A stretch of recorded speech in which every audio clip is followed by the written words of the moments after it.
इंदापूरमधील खो खो महिला पुरुष संघानं विश्वचषक जिंकलेला आहे। आनंदाची बातमी आपण पाहतोय। क्रीडा मंत्री दत्तात्रय भरणे यांनी त्या खेळाडूंचं अभिनंदन केलं।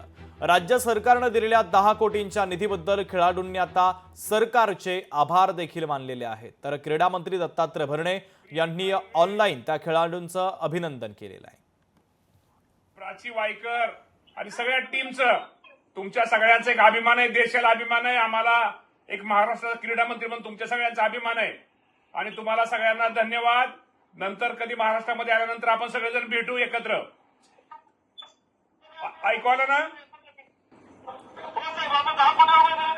हो, दिलं तुम्हाला दिलं ते रकमे किमतीला महत्व नाही, तुम्ही त्याचं चीज करून दाखवलं। चला, तुम्हाला पुन्हा एकदा शुभेच्छा, सगळ्यांना शुभेच्छा, अभिनंदन सगळ्यांचं आणि परत भेटू आपण। सगळ्यांचं अभिनंदन।